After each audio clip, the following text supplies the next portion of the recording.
Hello and welcome to the Legends of Tabletop podcast. We are just randomly streaming a game tonight.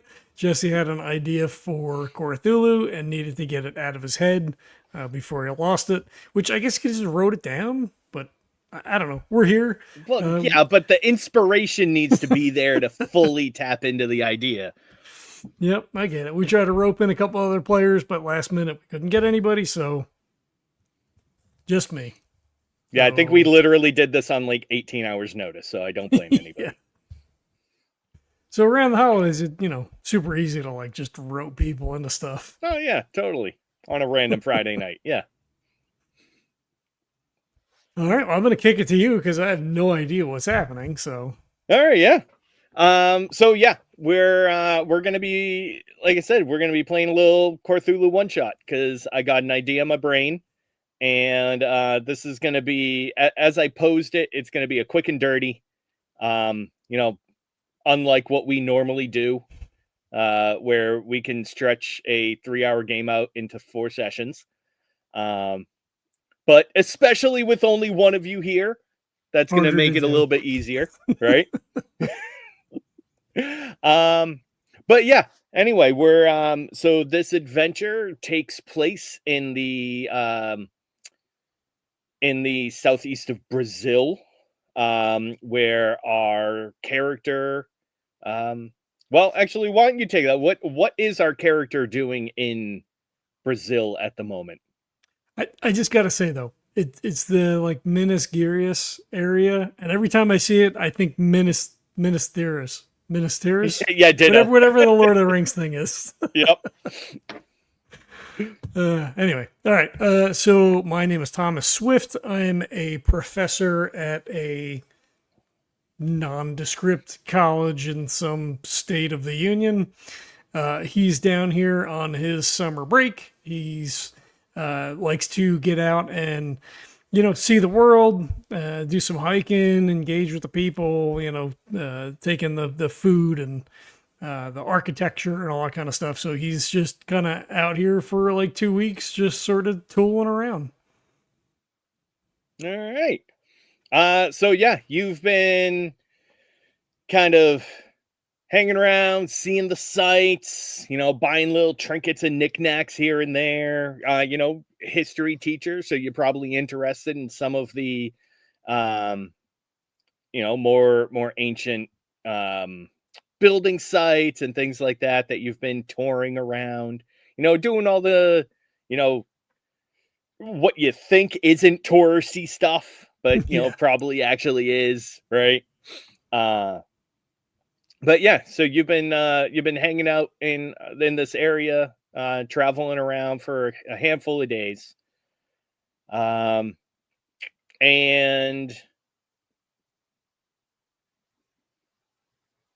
there's one night when you suddenly are woken up by a distant but loud bang. Okay. I imagine he's like in a hostile situation where like he's just in town, trying to do it relatively cheap. So he's, so he starts awake, kind of grabs his phone off the, off the nightstand or little table, takes a look at it. You go to grab your phone off the nightstand. And you realize the room you're in is almost completely dark. The floor that you're currently laying on is lava. Fuck! Yeah, and you're dead. It is incredibly cold. It is a rough stone floor. And there are barely there strands of light kind of scattered throughout holes in the ceiling above you. And this gives you just enough light to recognize the rough stone wall that's surrounding you. What the fuck? And like he sits up straighter and kind of like looks around. He's trying to get a bearing. Like, am I on the bed that I went to Yeah. sleep in, or? And you realize you are, when you kind of sit up, you're sitting now on a stone floor, completely naked, and the strands of light occasionally blink in and out. But when they do, there's usually after a moment, a dripping sound on the surface of the floor around you. So I think when I realize that like I'm naked, it's like, oh fuck. And he gets up, puts his feet down on the floor, or I'm flat on the floor, right? Yeah. I'm flat on the floor. So he goes to like, roll, but then he just kind of rolls over because he's actually on the floor. He's like, what the fuck? And then he stands up, he puts his hands out, and can I see the dimensions of the room? Am I like next to the wall? Like, you can kind of see one part of the wall. So like the light's kind of coming in at an angles. mhm. So it's creating small dots of light against the wall, pretty much like as you roll over, it's right in front of you. And that wall's maybe like 2.5 feet away from you. All right, I feel like we're already in a psyche check, right? Like I just woke up naked in a stone Yeah, sure. room, right? Like that's got to be a. Yeah. Feel like we need to jump right in here. Let's go Psyche DL3. All right. That's a 6. That's a yes and. Yes and. Yes and with a flash of insight. So I'll say, so as you kind of stand up and you look around, you actually I'll give you remember there's kind of a vague memory in the back of your head of the last time the last thing you can really remember is being at a bar chatting up another history buff, so to speak. And you get little glimpses, and this man, being very, you're one of the only like history buff Americans you can talk to. You two ended up sharing a handful of drinks throughout the night, and you can't really remember much after that. Kind of runs his hand through his hair and fuck, he must have drugged me. Why would someone fuck like he comes up against the wall and like he's putting his hands on the wall, like he starts to walk the circuit to see like, oh, maybe my clothes are in a pile in here somewhere. Like I get they probably took my wallet and shit, but like maybe they stuck me in somewhere, closed the door, and my clothes are in here, maybe, There you go. So go ahead, while you're walking around, go ahead and give me a brains check to see what you perceive around you. Okay.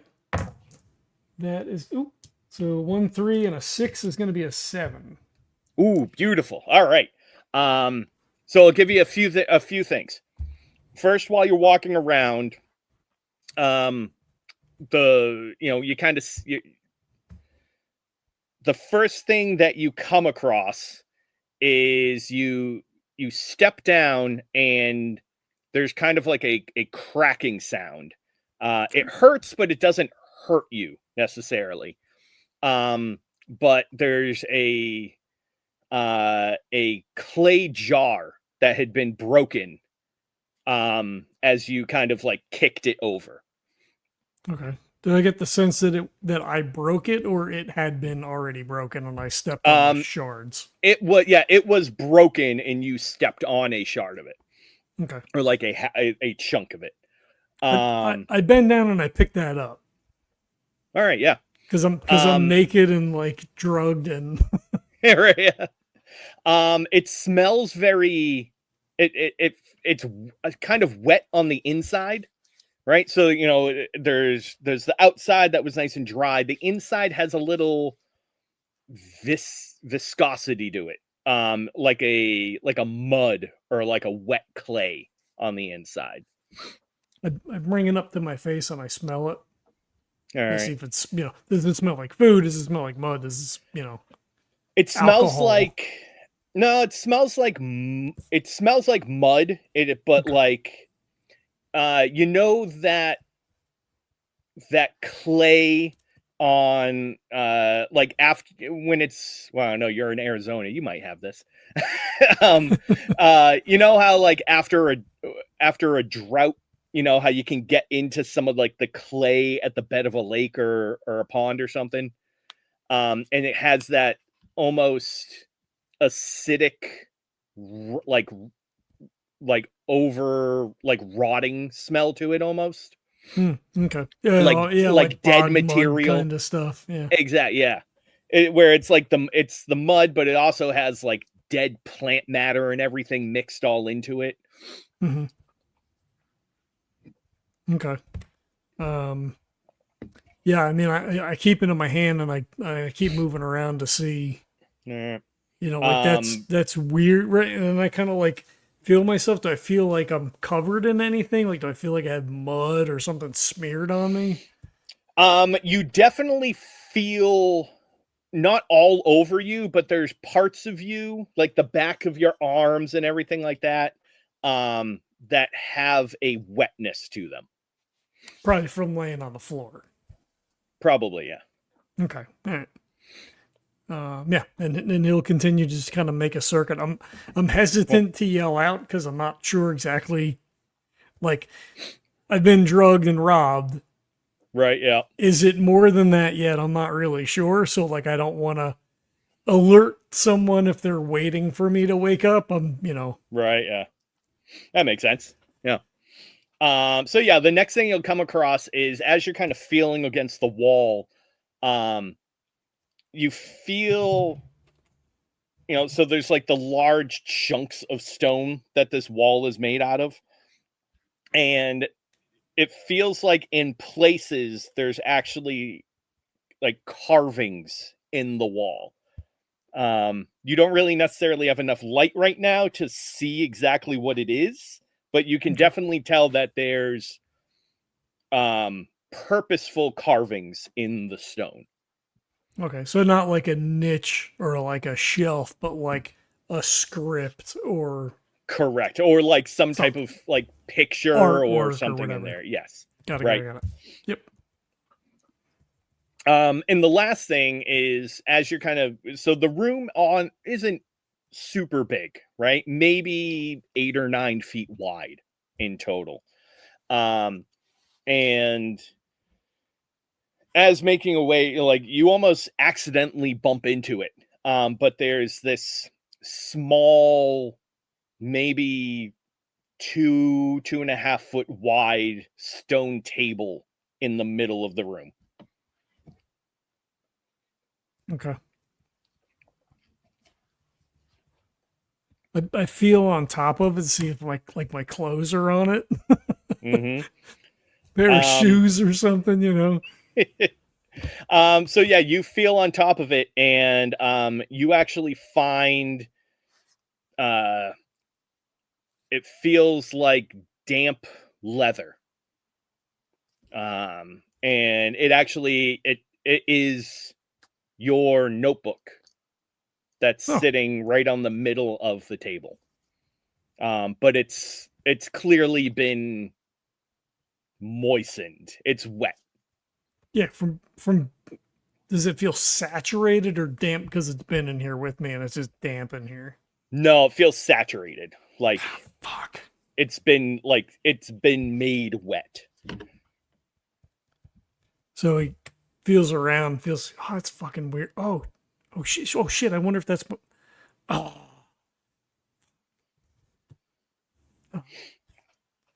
uh, and he picks it up. So he's got the piece of clay jar in one hand, and he's got the notebook in his other hand. And he's like, well, I can't. Fuck. Did I feel a door anywhere You as I did was not. walking around the walls? Okay. So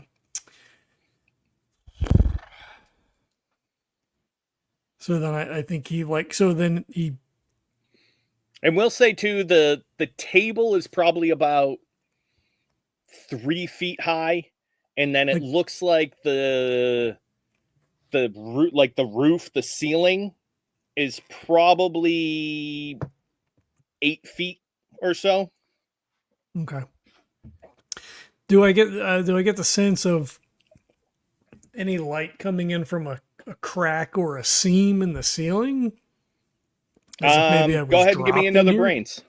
Yeah. That's going to be a 6. 5 plus 1. Yeah.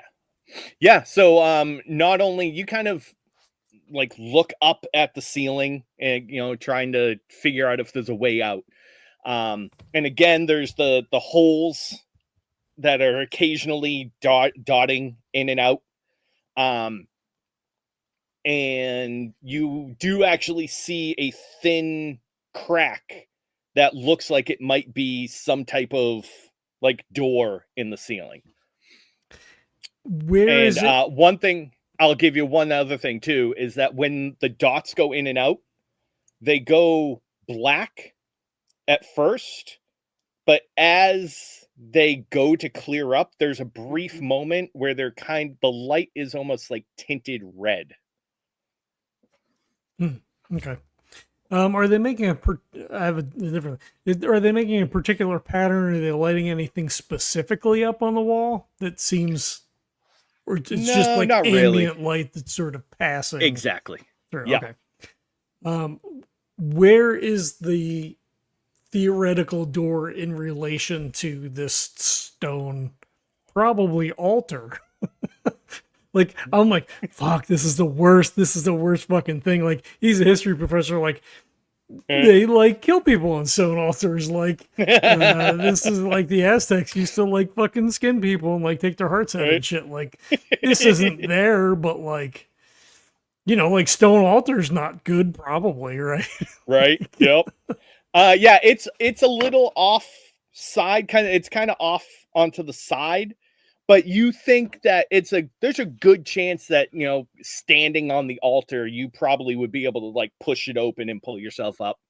Okay. Yep. I will attempt to do that then. He puts the book down, he puts the clay pot down, and he climbs up on the table. Like again, he like feels around to see like what the dimensions are, so don't like climb up and just like fall off the other side. Right. Yep. So like he'll walk the circuit or like lean across to kind of get a judge of the width, and then like bring one foot up and like make sure I'm on this side and kind of like shuffle in a squat a little bit, and then kind of like feel with my hands around to make sure I'm, not just gonna like step off into nothing. Right. Yep. And then, And I mean, like, you're in a good place because the table, it doesn't move, like that podium doesn't move at all. It seems like it's kind of part of the structure. So yeah, once I get myself kind of squared away and I get a sense of my surrounding, I guess he'll stretch out, reach up, and push with one hand to see if he can get it. If not, he'll go both hands, try to like push enough to kind of like get the light in and see like maybe what's going on, and then if nothing happens, further push and maybe slide if I'm able. Yeah, sure. Yeah, if you want to kind of give it like a test first, you absolutely can. So yeah, you kind of open it up a little bit, and that actually does let a good amount of light into the room that you're in. And it's a dim light, and it's a more of a almost like a pure whitish light. Go ahead and give me. We'll roll a bunch of things into this. So go ahead and give me brains. Okay. Is it Go ahead an and hit awareness a. or just like a thought? No, yeah, awareness will work. Okay. It'll be a That 4. 6. 5 plus 1. Oh, beautiful. All right. So yeah, first off, you can tell that this is moonlight that you're seeing. You have, your sunlight's going to give more of like a yellowy orangish tint to it, whereas the moonlight's going to be more of like a pure white light. So yeah, it's definitely moonlight. Probably like close to a full moon if it's giving off this much, able to give us this much light. And I'll say too, once the light hits, I'll give you an option. All right. Do you want to see the walls or the floor?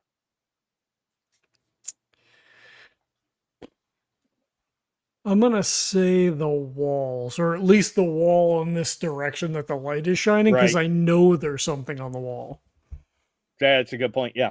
Right. I imagine it would light the floor up to some degree, but I'm Right. assuming, does it feel like dirt under my feet? Does it feel like stone, or stone with like grit, like dirt and crap all over it? Like I would get a sense of that feeling on my bare feet. Right. Yeah.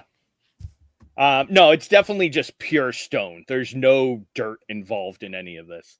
Got it. So it's almost like it's all right. clean. Exactly. Yeah. Okay. So yeah, well, the area that this lights up, we'll say is like right near where you were feeling around at first.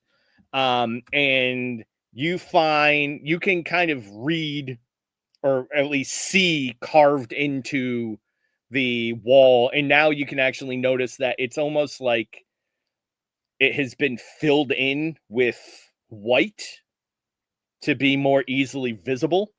You see this text.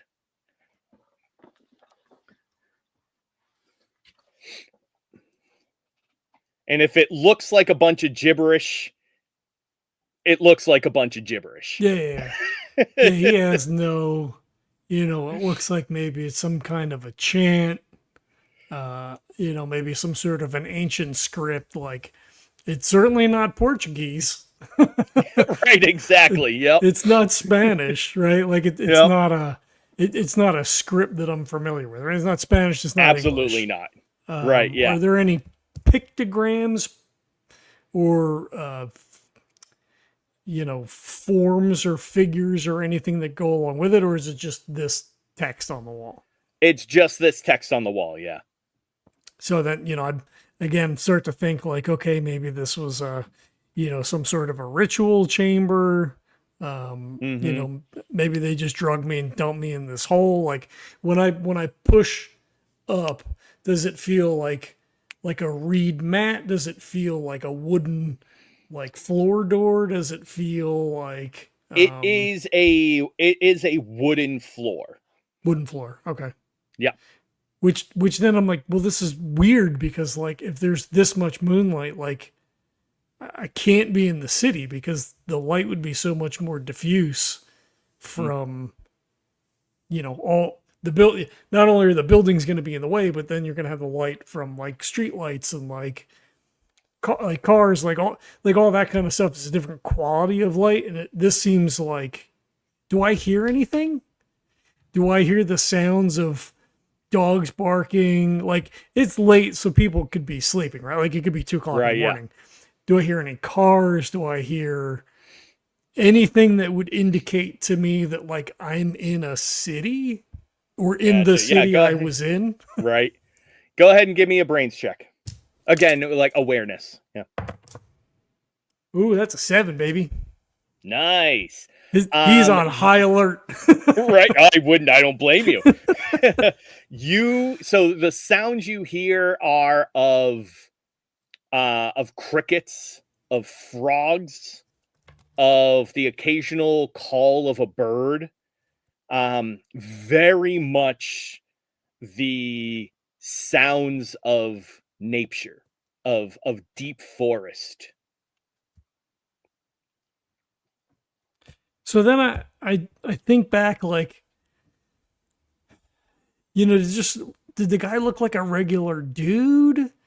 Was there anything that like stuck out about it? Like, I'm just trying to, like, I know it's a haze, but like I'm just Right. thinking, like, was there anything? Did he give me a weird look? Did he like? Was there anything that sort of sticks out after the fact? Go ahead and give me a psyche check.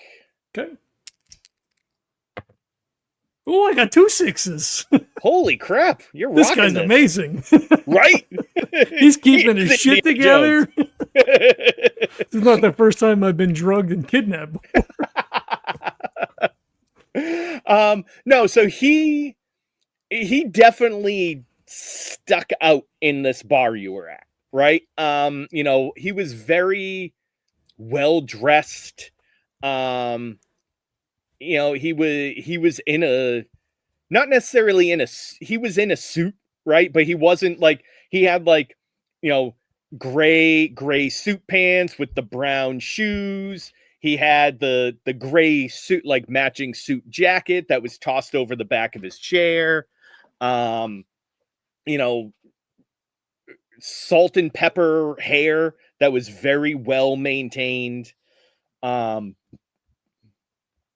And I will say too, the one thing that kind of sticks out in your head is you do,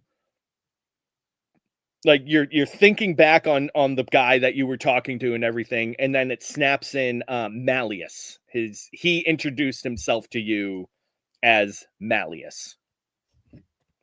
Oh, it's just a weird fucking name. Did he look like a Brazilian? Did he look like? I mean, Oh no, he was American. He was American. He was a white guy. Okay. Yep. He was a white dude. Like I said, probably very. I mean, there's white people in Brazil, but like. Very good point. No, but Did he have an accent? He was a very clear white American with like that fairly neutral tone to his voice. Very not super outgoing, but still like very confident. He carried himself very well. Almost, that, and you definitely got a set, especially with kind of how loose he was with everything. He was definitely wealthy, right? Okay. He had that air about him as well. Got it. Yeah, so if no one starts, yelling at me or whatever, like, I'll either try to throw the door up if it's on a hinge, or just slide it over so that it's out of the way. It's on a hinge, so it just kind of flaps back and open. Okay. Yep. Yeah. If I need to like get that extra leverage, I'll like bend down, grab the book, and then push it with the book to give me that extra, couple inches, 12 inches or whatever, just an extra shove. Right. Yeah, I'll say, so you get the book, and when you do, you actually hear a fluttering sound, almost, like when you drop a piece of paper and it just kind of like flaps and floats in the wind, in the breeze, in the air till it drops down. You hear that sound as you like use the book to toss this door. Oh, I wait a beat. I mean, so far so good. And then he looks down to see if something fell out of the book, because the book was pretty well saturated. The journal was pretty well saturated. See if something was stuck in there that fell out when I lifted it. Yeah. Yeah, and you actually look down quickly enough that you can see the last kind of flitters of this piece of paper as it falls and then hits the ground. We'll even say, let's say it just lands like on the podium at your feet. Yeah, yeah. So I'll squat down, grab it, and kind of try to hold it up to the light, see if I could see what it says before trying to hop out of here. Yeah, so it's on like a small piece of notebook paper, a little bit bigger than your note, so it's clearly not like of the same paper. Mhm.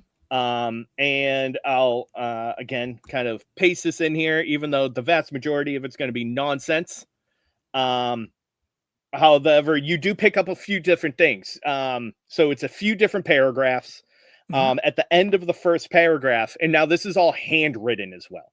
Yeah.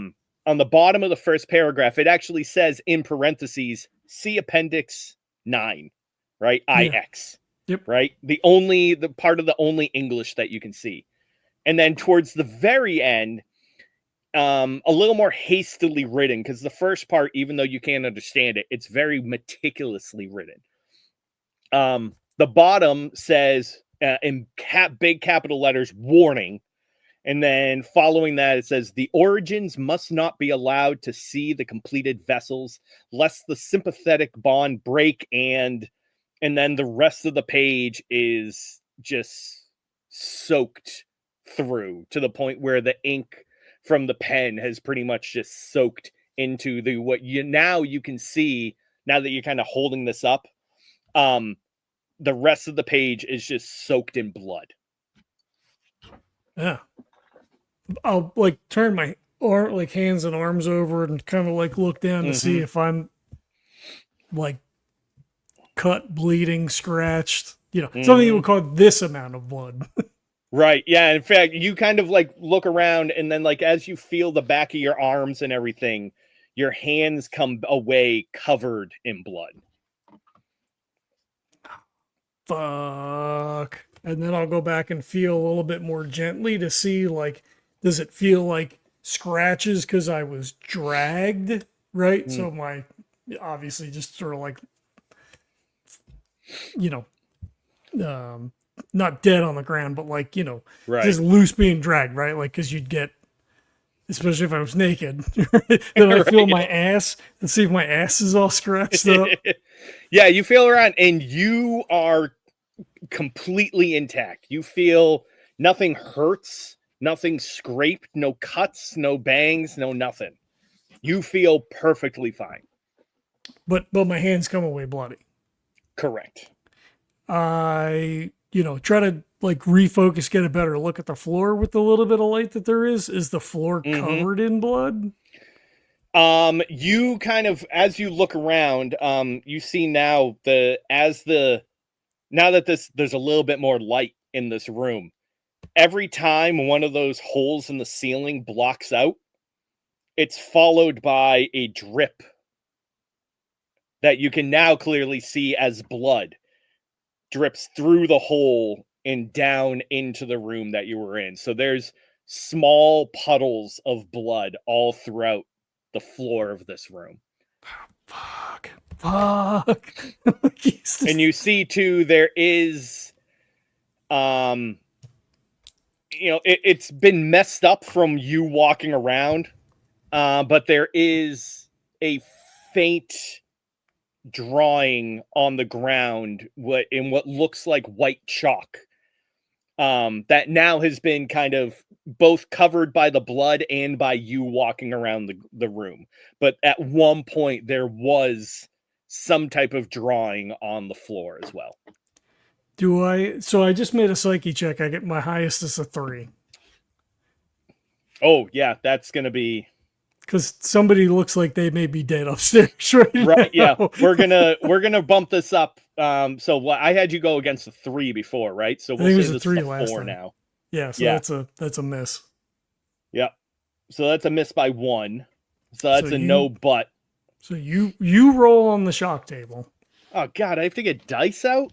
I mean, I can do it. What kind of game? What kind of shitty game is this that the GM has to roll? Ugh. It signifies the player's loss of immediate control by having the GM make the check. Oh man, I grabbed the wrong dice for this. 1, 2, 3, 4. So that's a 5. So screaming in fear or aggression. So I think fear is like fuck.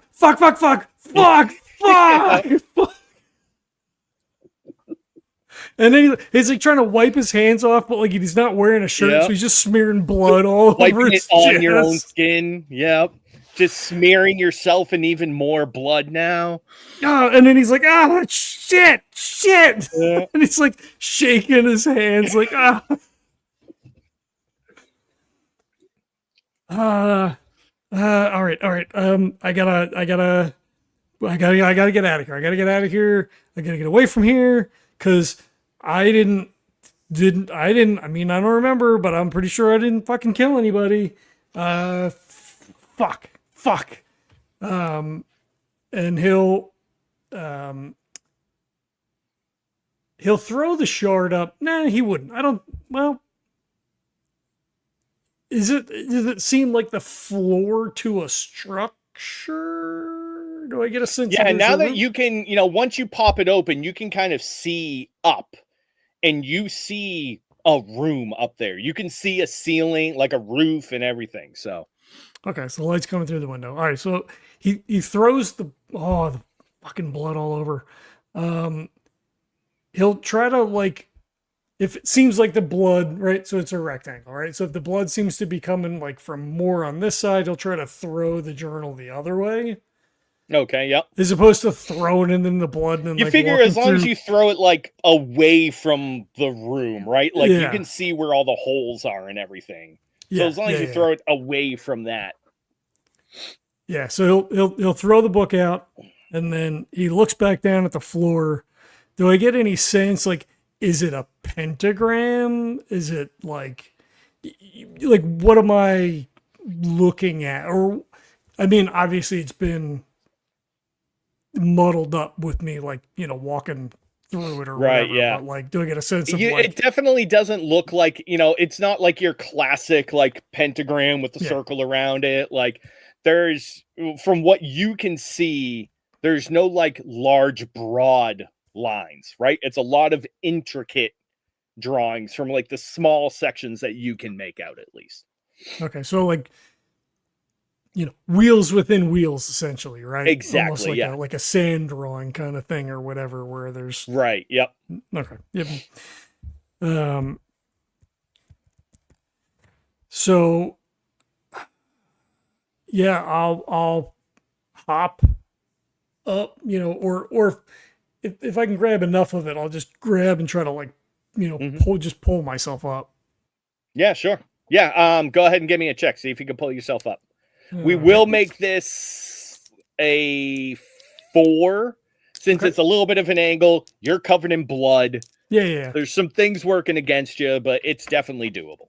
Okay. This is going to be might as opposed to grace because it's more of a strength. Oh yeah, absolutely. Yeah. Ooh, luckily that's a 6 + 1 is 7. Beautiful. Yeah. So you're absolutely able to pull yourself up. And well, I feel like I already know what he's up here, so that seems like a weekend. There's a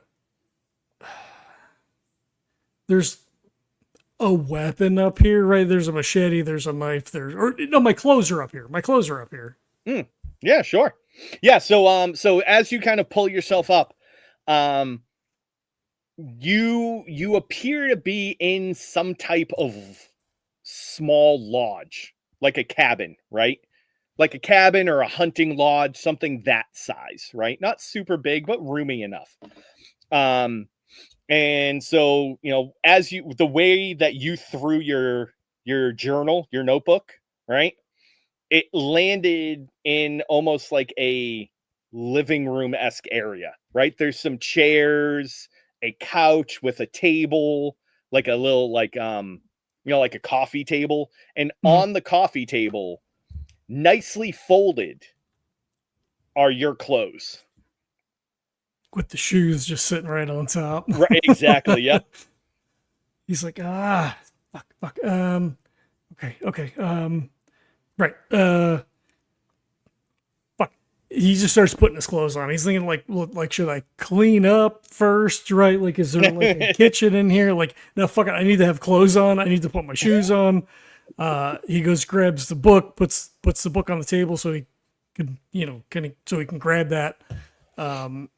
And then he'll look around? Like, is it a single room cabin? Is it like, a larger structure where there's like multiple rooms in here, like with Mhm. like bedrooms and shit? Or So it looks like it's majoritively a one. There's one main room, right? Mhm. So it looks like a combination living room, kitchen, dining room, like that whole thing. And then there are what you can clearly see, so several windows around you, letting in plenty of natural air. Uh, there's a front door that leads out to what looks like a porch, maybe. And then there are two other doors that you can see that are internal doors. Um, Okay. I mean, I was one other screaming. thing. Oh, go ahead. Go ahead. Nobody's screaming. No. You do see that there's the kitchen, that appears to be co-opted. It doesn't. While it clearly is a kitchen, right? You can see the sink and the countertop and all that in the cabinets. It looks to have lab equipment scattered on the countertop. The dining room, all of the furniture has been pushed off to one side, and there's kind of like an end table that has some like a small hammer or a mallet, some hypodermic needles, um some like tweezers. And go ahead and give me another psyche roll. We're gonna do this at a 7. Well, I got a 6 and a 2, so missed by one. Ooh, wow, look at that, only by 1. Like, I'm more Still a weirded failure, out. but Yeah, more weirded out than I am like scared, I guess. ooh, well, I mean, give that a moment. 6, 7, so that's a 9. Okay. So that's running away from the threat. So I'm not. So this is gonna be tricky because it's not necessarily a threat, so to speak. Yeah, so I think he's more But like stuck in indecision, right? So yeah. like he looks around like, okay. So real quick, the thing that triggers this Mhm. is you now see where the blood was coming from. Okay. Suspended from the ceiling, right above where you were, is a cage. And in the cage is an emaciated, torn, cut, burned, scarred corpse of a human.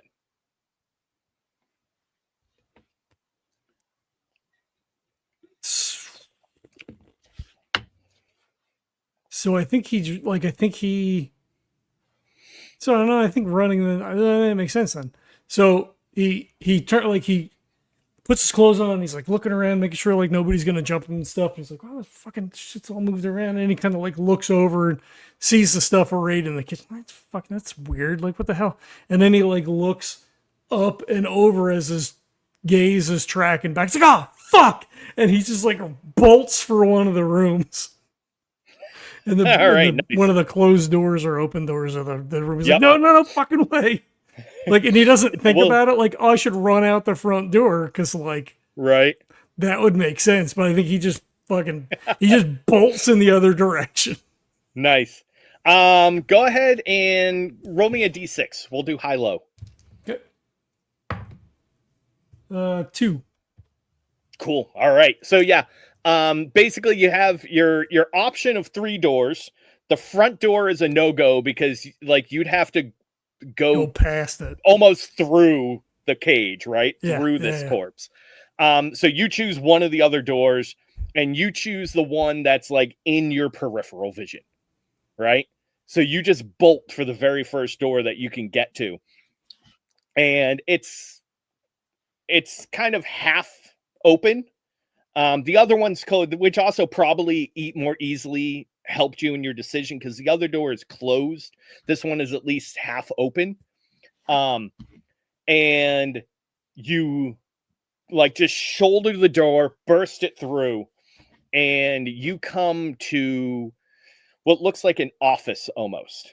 And I'll say too that this cabin that you're in is very well tended. It's except for the giant puddle of blood on the floor. Well maintained. It looks like, you know those people who like say they like hunting, right? But in actuality, they just have a lot of money and they want to go out and pretend that they're a big macho man. Mm-hmm. That's what this cabin looks like, right? Yeah. It's all fresh. It's all new. This isn't an old hunting cabin or anything like that. This is all fairly new construction. So when you go into this office, there's a nice rosewood desk with bookshelves on the wall. Kind of the only thing there's only two things that are really out of place here.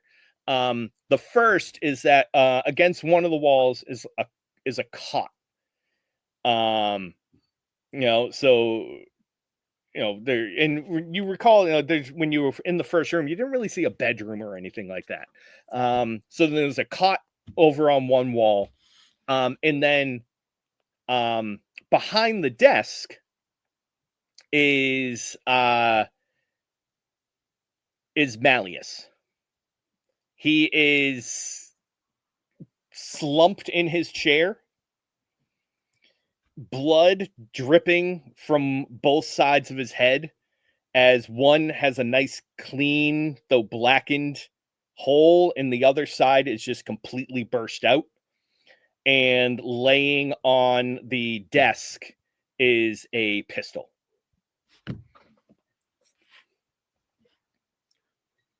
So he starts to say, "You!" And then, or maybe he does yell it, and then it takes a second for him to clock because he's running away from a tortured corpse. And, like kind of takes a half a step and, shouts at him and then realizes, like, oh, fuck, this guy's dead too. Oh, fuck, this guy's dead too. And go ahead and give me another sec. We'll do we'll do this at a 5. I got a 4. Hit me again. You're not good at this. This guy's dead. Dead bodies. Let's see. That's a 7. Lashing out.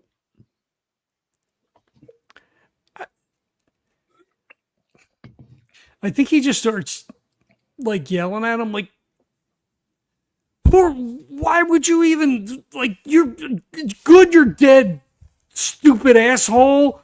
What the fuck? How do I wonder? I don't even know where I am. You're fuck, dick." Like, I think he's gonna start punching a corpse, but I think he's just like, right.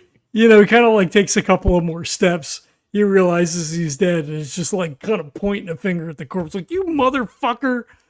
Mm-hmm.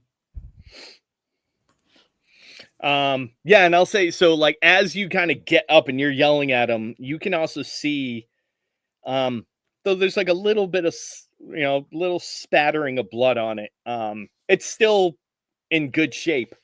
There's actually this large book on the desktop. And you can see the cover of it, and it says, "The Practitioner's Compendium of Lesser Workings." And you see that there's a few, like bookmarked pages or sections within it. He has like these like blue ribbons that are marking certain parts of the book. Okay. Like I think he's just like heavy breathing, like panting, looking at this guy. He turns around, he looks again, like, he's looking around. I'm like, fuck. Okay. He killed himself. He brought me here, but if he brought me here, why would he kill himself? Why? It doesn't make any sense. Like, Um,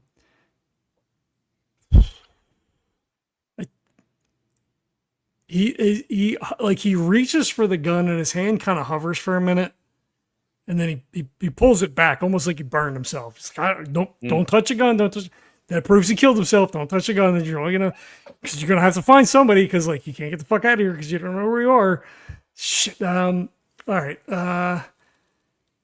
Fuck. Like he looks around inanely for like a pair of gloves. You know, like he thinks about going back out towards the kitchen. Like he turns around and he like takes 2 steps towards the door, and he's like, I don't know. Not yet. I can't know. Okay. All right. Fuck. Ooh. All right. All right. All right. All right. Deep breaths. Okay. Oh man, I'm gonna real quick. Not that it makes a huge difference. I'm gonna alter what the title. I read the wrong title for the book. Oh, that's fine. So not that it makes a huge difference. But the title of this book is actually On the Nature of Beings from Shadows of the Self. And it's the author is Amatius Caldwell. All right, I can't write all this stuff down. Yeah, you don't have to worry about it. my wanting to make notes is not keeping up with what's happening in the story. Not that it makes a huge difference. I'll put it in the chat just in case. Yeah. But yeah, you see that, and then go ahead and give me a brains check. Okay. Yeah, like he's gonna stop. I gotta take sense of my surroundings. Like, what's in this room? Why would he bring me here? Like, is there anything, in here that gives me some sense of like what the fuck is going on? Right? Like, right, exactly. Is there like a fucking stag mask like on the shelf? Like, because now it's like, all right, well, he tortured some guy for God knows how long. He's got the weird book, which if it was the other book, I would definitely say magical. And the nature of beings, shadows. So like I don't necessarily think he clocks that as anything other than, but like there's magical stuff happening because there's like sigils and like fucking circles and stuff on the floor downstairs, right? Like, it's gonna be a 7. All right, beautiful. So yeah, you kind of look around. You're trying to clock anything that you can. And I'll say the first thing that you pick up is you're kind of looking and you see you're like hesitant, but you like lean over the table just to look. And you see in his other hand, he has this piece of paper grasped in it. And he's like, oh. So he goes over and like maybe like picks up a pencil or something off the table. Yeah. Kind of like, so he wants to pull, but then he wants to like push with the pencil to like try to force the hand, right? Because if he's in rigor mortis, it's not coming out. But like if it's pliable enough, like you try to just like sort of push it. Right. Yeah, it actually feels there's no stiffness to him. Right? Like you're like, oh, I'm gonna, and you like use the pencil to move, and like his fingers actually like, it easily kind of moves. And he's like, oh. And he puts the pencil in his pocket because now he touched it. He doesn't want to like leave his fingerprints on something. Right. And he takes it and kind of unfolds it or whatever, smooths it out so he can see what the paper says. Sounds good. All right. I'll let you read this. All right. So here you go. All right. So I hold the light up to the window. I'm assuming there's no lights on in the cabin. Correct. Yep. It's all ambient. Yep. So he'll turn towards the window so he's getting the moonlight. It says, Marcus, I've reviewed your notes on the duplication theory. You're playing with forces that shouldn't be touched. You asked me what happens to the original consciousness. Does it transfer or does it copy? I believe you're asking the wrong question. The ritual doesn't move or copy consciousness, it recreates it from the original as a template. The new body wakes with all the same memories, all the same patterns of thought. For all intents and purposes, it is the original, all in caps. But the original is. Then it doesn't say anything else. Oh, that's weird. Oh, we had this It problem. only. It was cutting stuff off when Oscar was posting stuff too, because all the English text in that second grouping didn't come through with the warning and all that stuff. Yeah, none of that's there. Yeah. All right, well, I'll do this a little bit at a time. Yeah. Okay. But the original is still the original. Think of it like this. If you burn a book and then recreate it word for word, is it the same book? Philosophically, spiritually, the words are identical, but you said you needed this power to preserve people, but Marcus, you're not preserving anything. You're creating something new and thinks that it's the old thing. And if the original sees its duplicate, both will know the truth, that they are not unique, not truly themselves. What will you do with the originals when you're done? Please abandon this research, Elena. So he looks at him again. Does he look like me? Like with a beard or like a, a mustache? Like, is the shape of the face the same? Like, he's like, oh, fuck. Like, I don't, like, this can't be real. But like, I don't remember what happened. You know what I mean? Like, Go ahead and, go ahead and give me a brains check. Okay. Just straight brains. This is more like an idea thing. Or unless you have if you have awareness or anything similar to that, you can. Yeah, this feels more like an insighty type check, like, or just like an idea check. I got a 5 is my high. All right, yeah. I mean, he looks familiar, but you can't necessarily like you're going and you're like, shit, is that like you're like, is that me?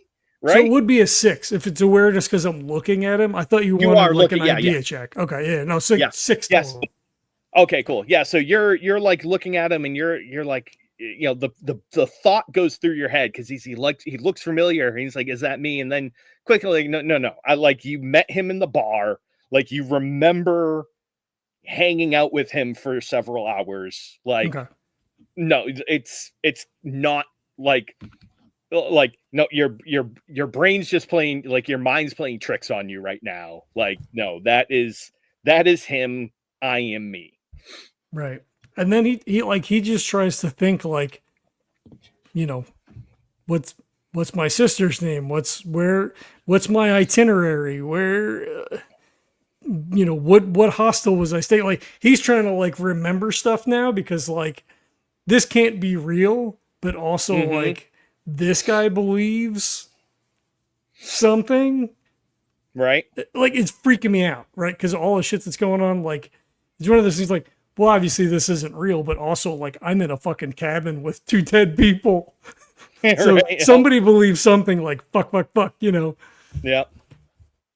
So do I remember that stuff? Go ahead, give me a psyche check. Okay. 5 and a 6. All right, cool. Yeah, so you're thinking back and you're like, all right, and like, you remember going on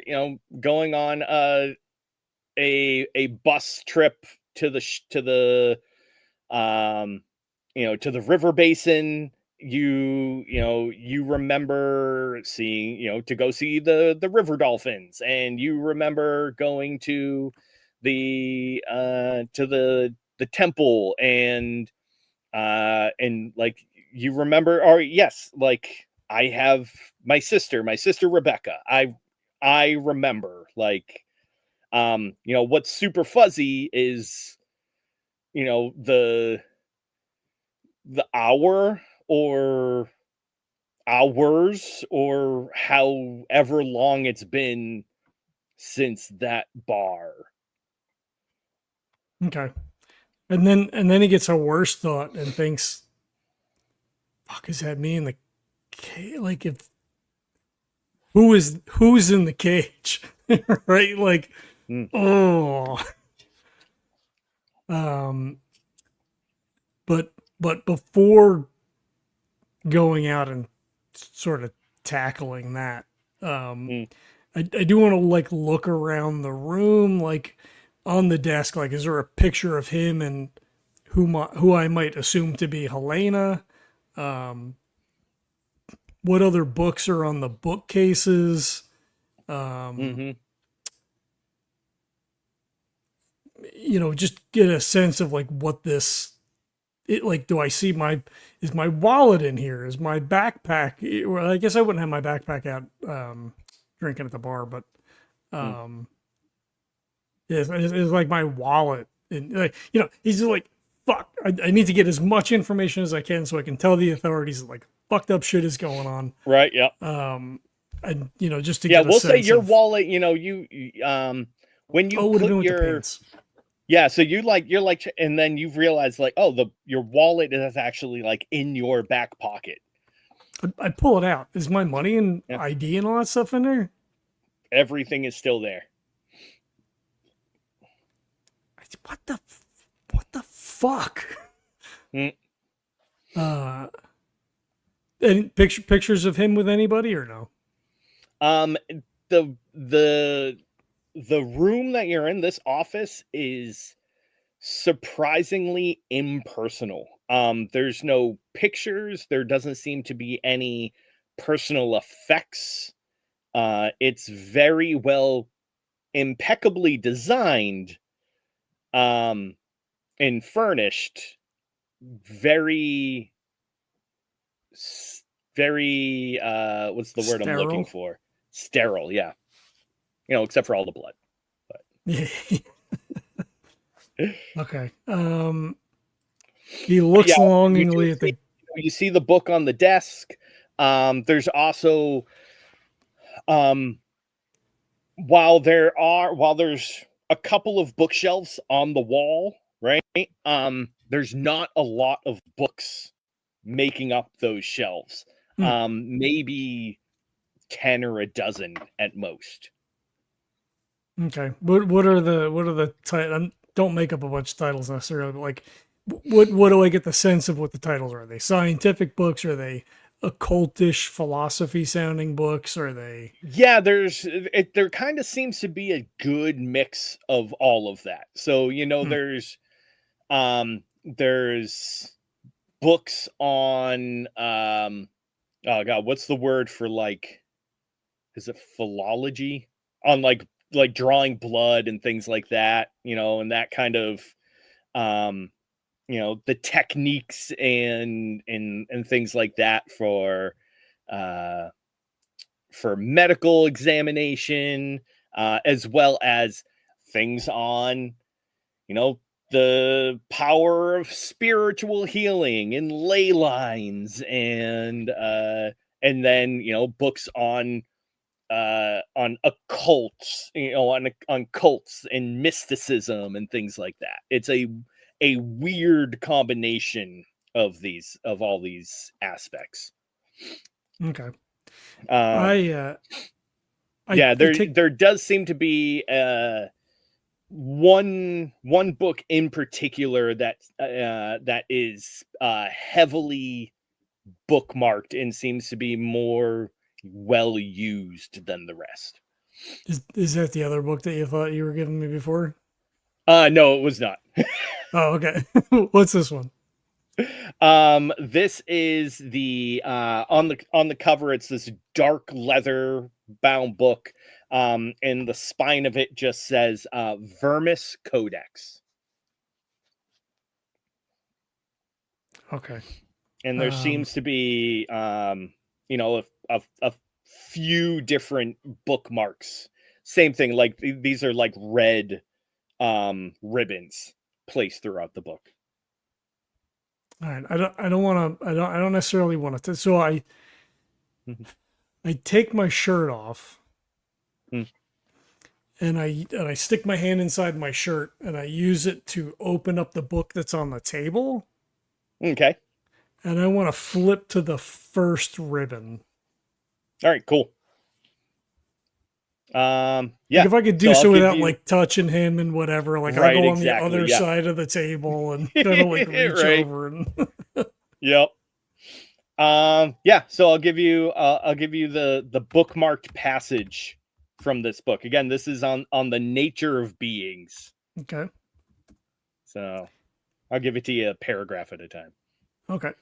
I'll read it out then. The Yeah. ancient sorcerers of Babylon understood what modern man has forgotten, that identity is not fixed to flesh, but rather a pattern that can be impressed upon matter like a seal upon wax.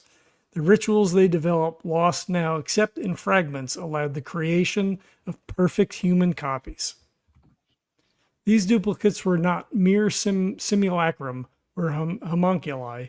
They possessed the full memories, personality, and cognitive faculties of the original subject.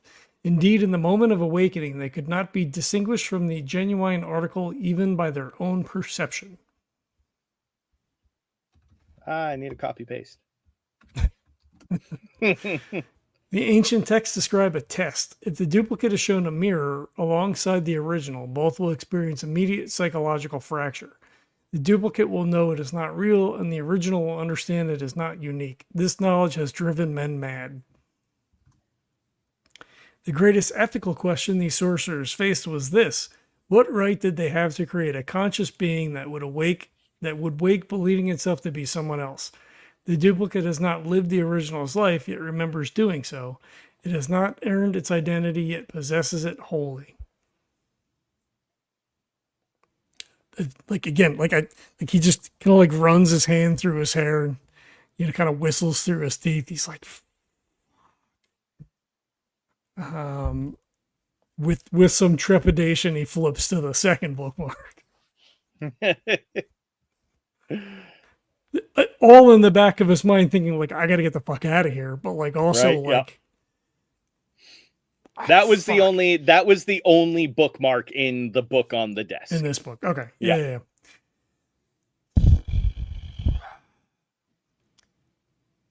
I used the shirt to grab the other book. I'll put it on top of that book, I guess, or maybe put it on the other side of the table. That way I don't have to like lean over this fucking guy or whatever. There you go. Yeah. And do the same thing. Use the shirt to kind of like flip multiple pages to the bookmark, right? Because it should kind of naturally open to that spot. Exactly. Yeah. Yeah. So this one is the so this is the Vermis Codex, and the first bookmark is on chapter 7, which is titled "On the Shaping of Vessels." The flesh shaper dwells in the spaces between what is and what might be. Some scholars claim it serves the purpose of Yog-Sothoth, the key and the gate, while others insist it is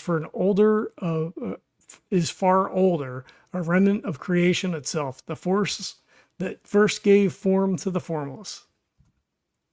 To invoke the flesh shaper is to call upon the fundamental power of duplication, the sacred act of imposing pattern upon chaos. But know this: what you create is not illusion, not phantasm, not mere flesh puppet. It is real. It breathes, it thinks, it believes itself to be the original. The invocation requires first the living template that must be elevated above the working space. And he just stops. It's like, fuck. They must remain conscious, for unconscious minds cannot be copied. Only the active pattern of thought can be impressed upon new clay. Suspend them so their essence, blood, tears, and the very emanations of life descends upon the vessels below. Second, prepare a clay mixed with soil taken from graves at least 50 years old. This soil remembers death and thus knows the boundary between life and unlife. It makes the clay receptive to the impossible becoming alive. Third, place objects of personal significance within the clay forms: hair, combs, spectacles, rings worn for years. These anchor identity. Without them, the duplicate may awake confused, sensing itself incomplete. The invocation itself must be chanted for no fewer than 4 hours. The words are not provided here, but can be found in the tablets of Nug. As you chant, the flesh shaper reaches through and begins its work. The clay will move, it will writhe, it will scream soundlessly as it becomes muscle, bone, organ, and sinew. And this whole book is obviously typeset, right? This is scrolled in the margins of the book. Okay. 4 hours minimum, though 6 hours produces more stable results. The screaming typically stops after 3.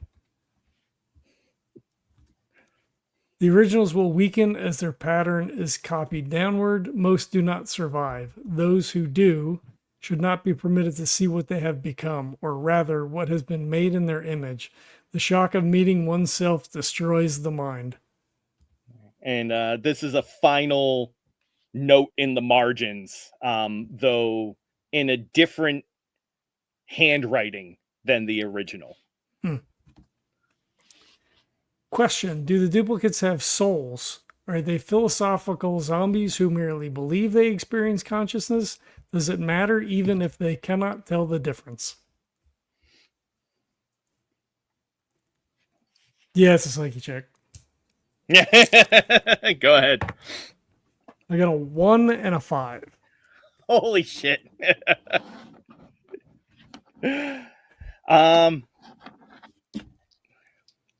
Yeah, let's say that's it's got to be at least a 6, right? Like, yeah, I was gonna say 6. So that is a 1, 2, 3, 4, 5, 6, which is drop whatever you are holding. That makes sense. Yeah. So maybe he's holding the book within, like, he's got the right. Yeah. Shirt, and he's and I think he's like, boom, thumps on the table, and he's like, no. And when that happens too, all it hits in as it kind of clanks over onto Malleus, and like all the bookmarks and everything fall out, and everything kind of goes into all the pages that were marked were lost. Yeah, so I think he's just kind of like freaking out now, thinking like, can I be a copy? Like, this can't be real. Like, how can this be real? Like, this doesn't make any sense. Like, I know I'm me. Like, that can't be me. How can that be me? Like, that doesn't. No. I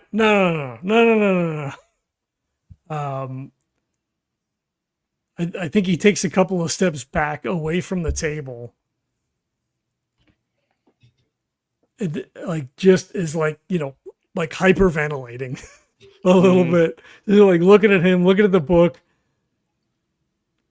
just replaying, what he's reading in his mind. Like, what the literal fuck? Like, I think he snaps his foot. He says, I'm fucking me. Like, of course I'm me.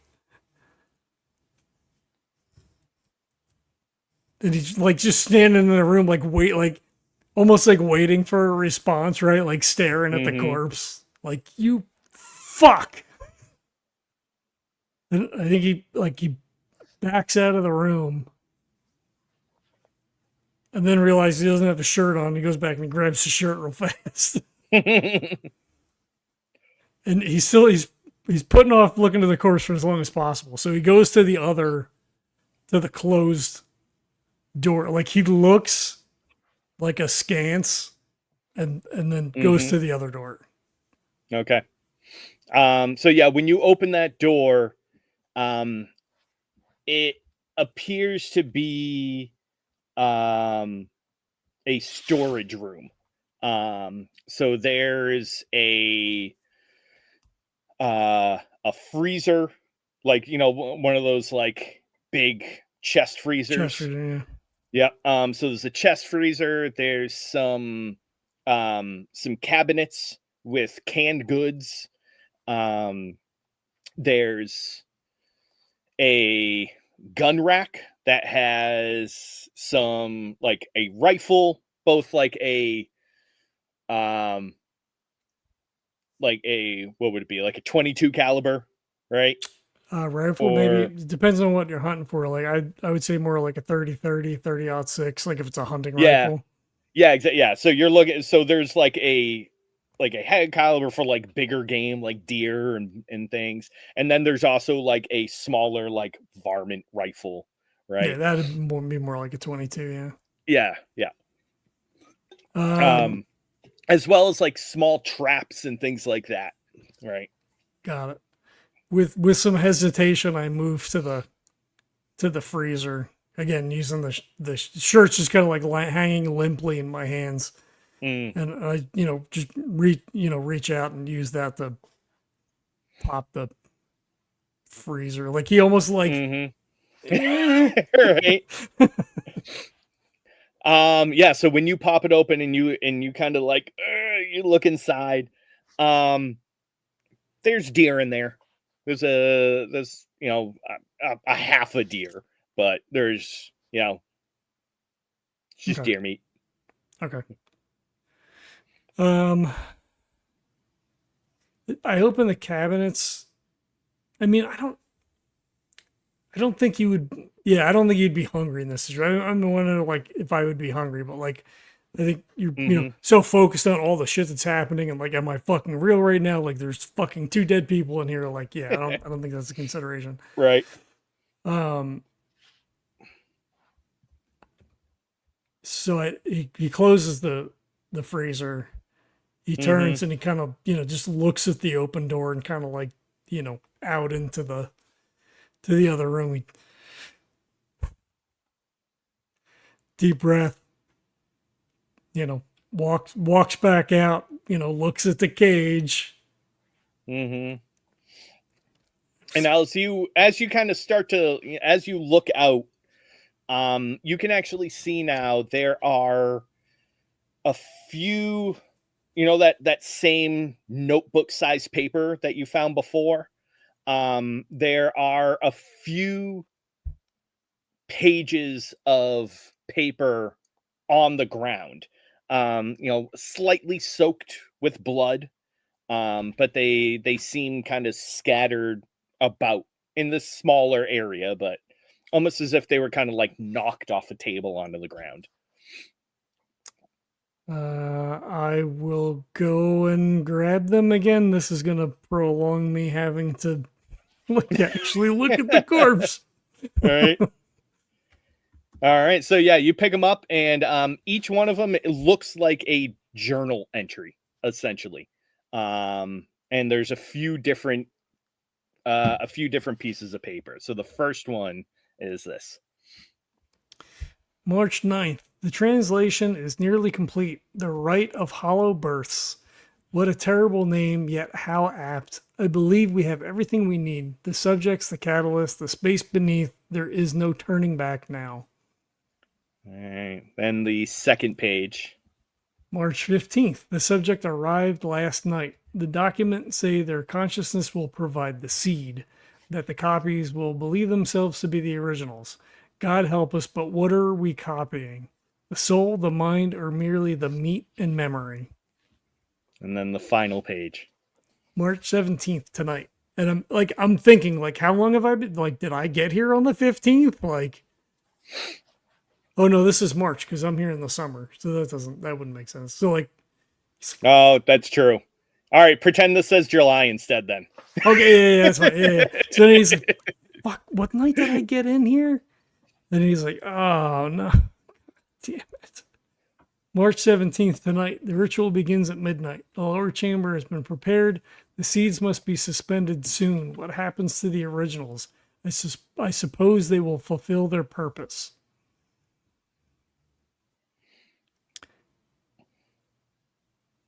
And then, like, he stops and he kind of like cocks his head and again he kind of runs his hand through his hair. His leg is kind of jouncing around as he's kind of looking down reading these papers. And he this is plural. It says seeds. It says subjects. And then he scans up to see What was the dead guy wearing, if anything? Completely naked. Oh, I say, all right, I would have clocked that in the moment then. All right. Oh yeah, yeah. Fuck. I don't, I don't know. Like, I think he would. I feel like this is another psyche check now, as I clock that he's naked and I Yeah. was naked. Yeah, sure. Yeah. Yeah. Let's make it. I mean, let's make it like a 4. 2 1s. 2-1. Holy shit, dude. So that's a trauma as well as a roll on the shock table. It is. All right. Well, let's give you a roll on the shock table as a. Let's see. 1, 2, 3, 4, 5, 6, 6, 7, 8. All right. No, I'm not gonna. I'm gonna re-roll. Only because I don't feel, because an 8 is gain trauma, and I don't necessarily feel this is a double trauma situation. Isn't it? It's all right, fine. We'll do double. Fine, fuck you. We're doing double trauma.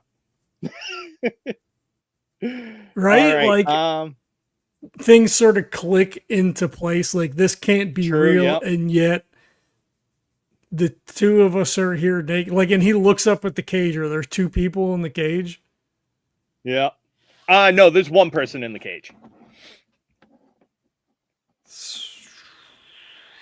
And there's no one else hanging in the room? No. Oh, all right. Okay, so this might change things. I don't know if it changes anything for you. Adventures are very rarely written for 1 person. So anytime if it says subjects or seeds, you can turn that into singular. So, well, but you've got 2 people. But you literally have 2 people. Yes. But yeah, so it should have been the subject arrived last night. Okay. And then the seed must be suspended soon. So those would be singular. But so we'll drop the meta for a moment. Okay, yeah. So, and I get maybe it'll be revealed, but then like, if he's naked, he found out that he's also a seed and killed himself, right? Would be my player assumption. Oh yeah. Right? Because why would the guy I met in the bar be naked and killed himself in a cabin in the woods and be naked? Right? Like, well, so the guy, so Malleus in the office was dressed. Oh, that's what I was asking. I thought you were talking about the dude in the cage. Sorry, the body in the cage. Oh, okay. All right, yeah. Gotcha. Okay, so yeah, mixed signals. Malleus was fully dressed. Okay. Yeah. So the person in the cage was naked. Okay. Yes. Oh, okay, I got it. That's what, because it said subject. I'm like, oh fuck, they got 2 of us. Like, he wasn't even the fucking guy. There's another fucking guy now who's like fucking making copies. Oh fuck. Okay. I'm on it. Okay. All right. How do we do this trauma thing? I don't remember. Let's see. Let's see here. So the old way, yep, right, was that it was essentially a scale. It started with unsettled, and it worked its way up to your breaking point, and you had like 10 spots. Yep. The new thought process, although I don't think it was iterated into the document, was to do, and I know we talked about it, was to do like a D66 table, or maybe something smaller, maybe like two D12, right? Like roll once and then roll whatever, of having different potential trauma symptoms, reactions, whatever, right? Because then it's more random that way, or you could choose, right? Yeah. So like in this instance, like fuck, it could be anything. Fear of blood, fear of death. It could be, Right. an existential trauma of I'm not a real fucking person. It could be like PTSD, like I was fucking stolen, I was kidnapped, God knows what else. Right. Dropped in a fucking wood. Like your mind can manipulate that to how any. You know how you're walking through and you're like, hey, that person looks like you, right? And now, like, you're in your mindset, you're like, that motherfucker's a copy of me, and you go, like, yeah. So, so it yeah, depends. we'll play how it's written right now. Okay. So we'll just say you double traumatized, right? Congratulations. Yep. So you jump over unsettled straight into anxiousness. Yeah, and I mean that 100% makes sense. Like it does, yeah. Like yep. He's freaked the fuck out. You were already unsettled, and now like yeah. I mean, I could almost see that. Yeah, I mean, anxious doesn't feel like it does enough. Right, yeah. In this instance, I guess, right? I mean, maybe that's an inherent drawback, and which maybe makes a table better, or at least a list of options. Right. Or at the very least, maybe if it's the table that it like doesn't start off as safe, quote unquote, right? Well, and it depends on the scenario too, right? Like this is a different and more unique scenario where you wake up. Well, true, yeah. Making anything. Really, like if we were investigators that get caught up in a thing, then like, yeah, the first weird thing that happens is like, oh, that's fucking weird, right? Like it makes sense in that sense, then it functions as intended, right? Like, what the fuck was that thing? Like, yeah, right. Yeah, I mean, whatever. So, all right, yeah. So all those are singular. So yes, you have those journal entries. Got it.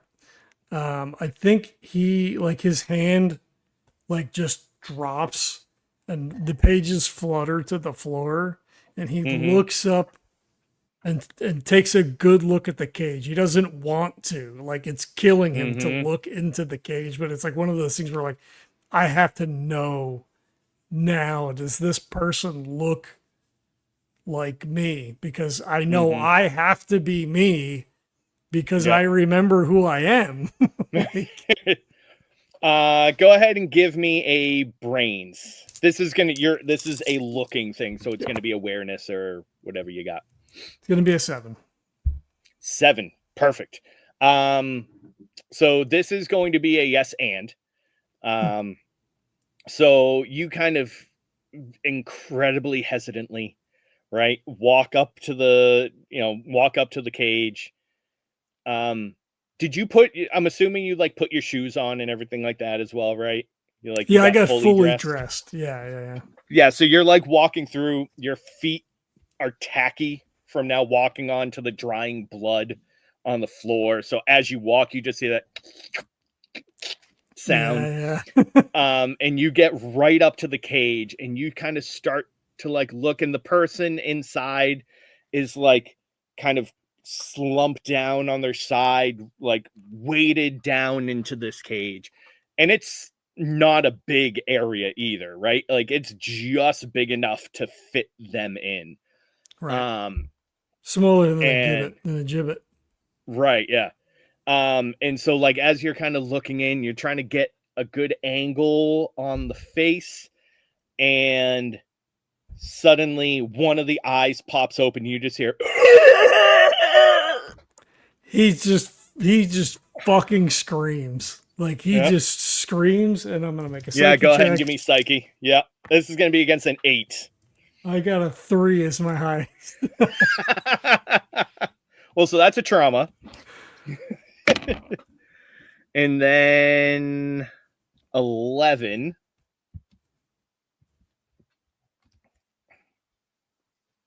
11 is fainting.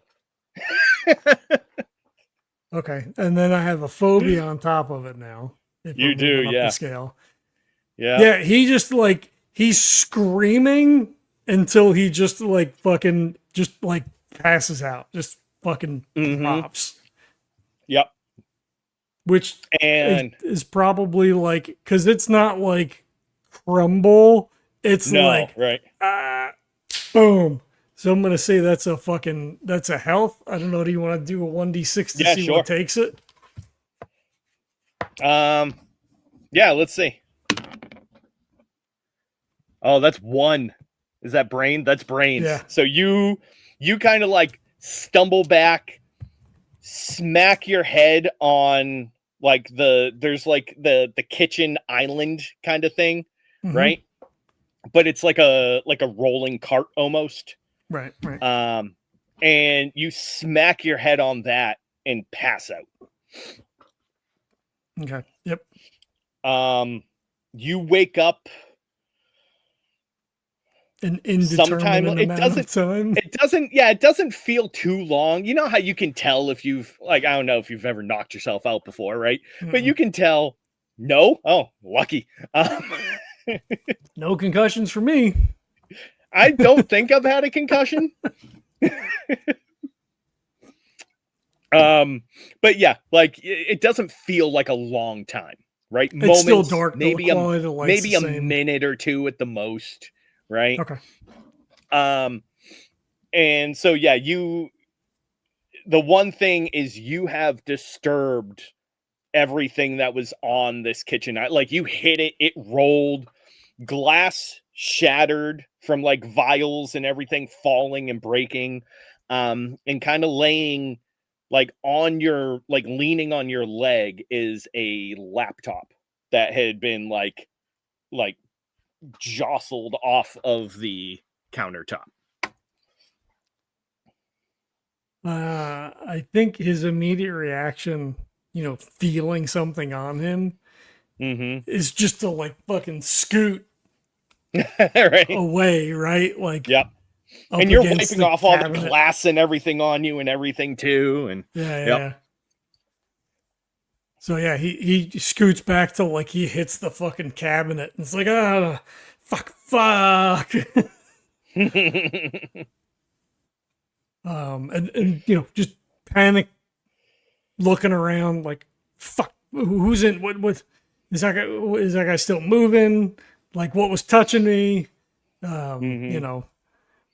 Like just You look over and you can see that the person in the cage is like deep but erratic in, so they're breathing, but it's like a deep, like very very troubling breath. mhm, And they're very few and far between. So you just hear like the wheeze. Yeah. Um,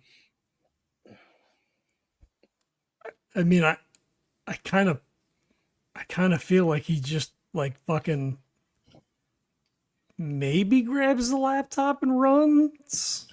hmm. I mean, I can't imagine like in this scenario you'd like open the laptop, power it up, wait a couple, wait for it to like boot Right, up, yeah. and there.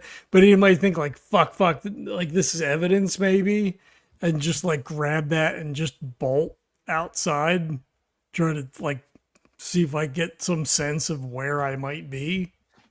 Yep.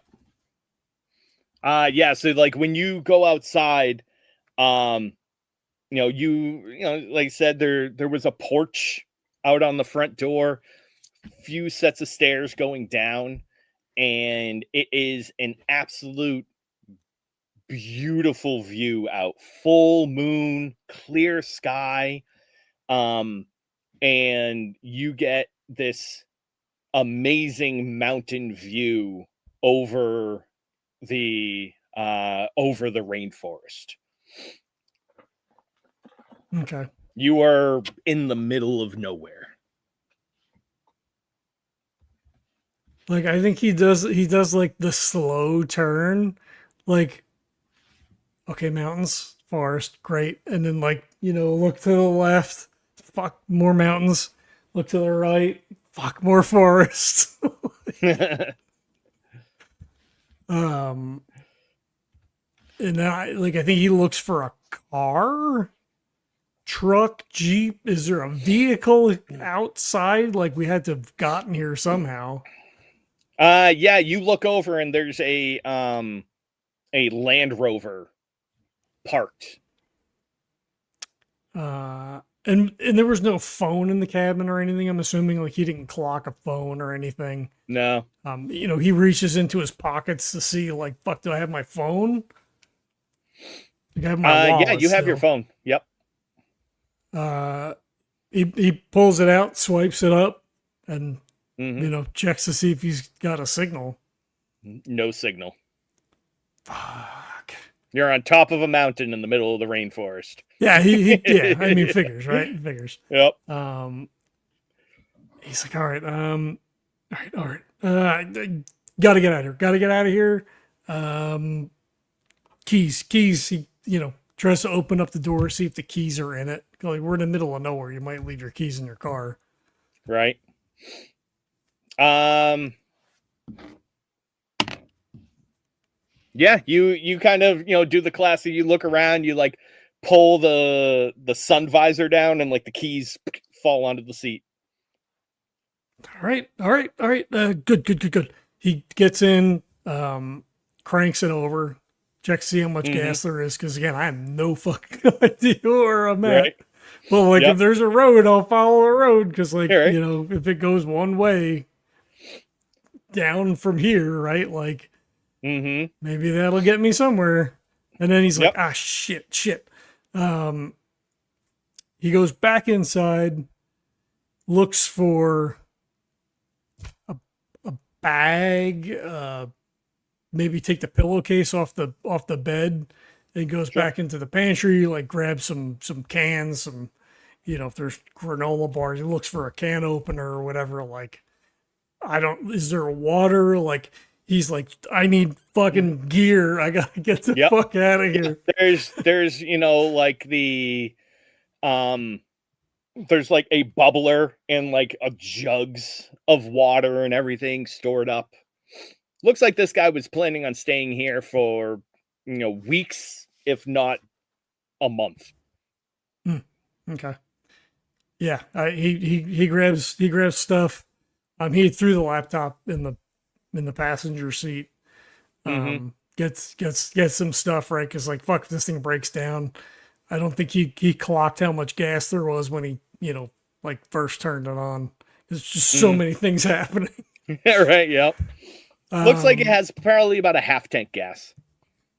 okay, well, if it's a half tank coming in, it should be enough to get us out, assuming I don't Mhm. get lost, right? Like, because the guy wouldn't come in and not have enough gas to get out, right? Like, Right. um, yeah, he throws the rest of the shit on the seat, puts Hmm. on a seat belt and shifts that bitch into drive and tries to follow a road back out. Sounds good. All right. Yeah. So you start to drive down the mountain, hoping that you can find some civilization. So yeah, you start to drive into the night, and you know, as you start to drive, you have, like you said, everything piled into the passenger seat. So you threw the tablet, you threw the laptop in there, you threw your notebook down, everything, and you just start to drive. And the final thing that we see is as you're driving, you like turn the AC on because it's fucking July in Brazil. Um, and so you turn the AC on, and when the air hits, it flutters some of the pages of the notebook, and the cover for the notebook kind of flips open, and there's an inscription on the inside, and it said, to Thomas, I hope that this helps you find your way in all of your journeys, and that it helps you remember not only where you've been but where you're going. Your loving sister, Samantha. Ah.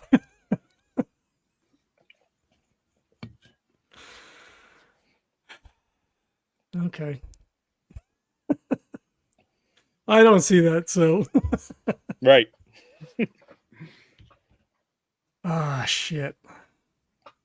That was good. I like that. Yeah. I guess should we post show? Yeah, let's post show. I feel like we have to post show this. All right.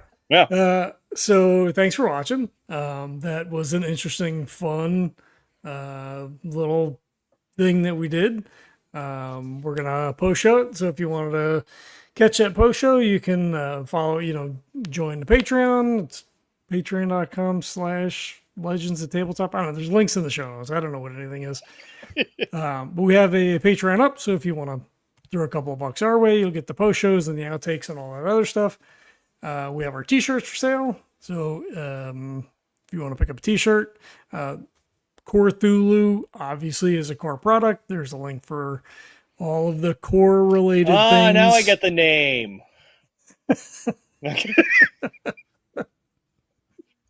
So there's a link for that. I think if I go back and edit those things, which is work on the Patreon, but I think I might just, because COREthulhu is free in its current iteration, is just add that to the Patreon, one of the Patreon levels, I guess. If you're back, you just get a copy of it.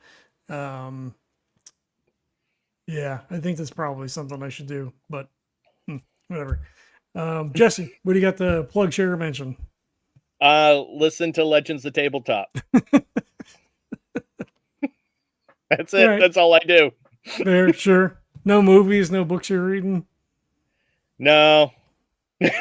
Nothing. Right. Well, I'm on again, off again, listening to an older book, called Cinder, which is a futuristic retelling of Cinderella, where she is a android. What would it be when you're like cyborg, half human, cyborg? Yeah, so she's like heavily modified with cyberware, and there's like this whole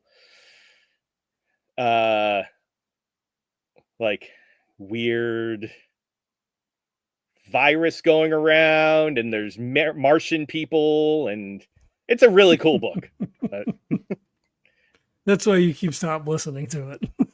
Well, it's because I listen to it in between, like when I run out of podcasts for the week, then I pick up so I listen to like a few hours a week of it.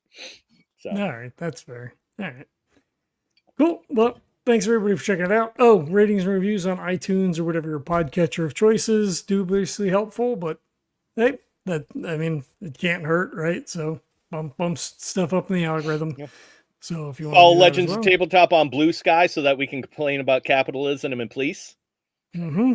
Yeah, there's a Facebook page. You go to the website. You can send us emails or shit's all. We have Instagram, although I don't post anywhere really. I just sort of doom scroll on all the various places. But that's how life is now. So you guys get it. All right. Thanks for watching. We'll catch you next time. Peace.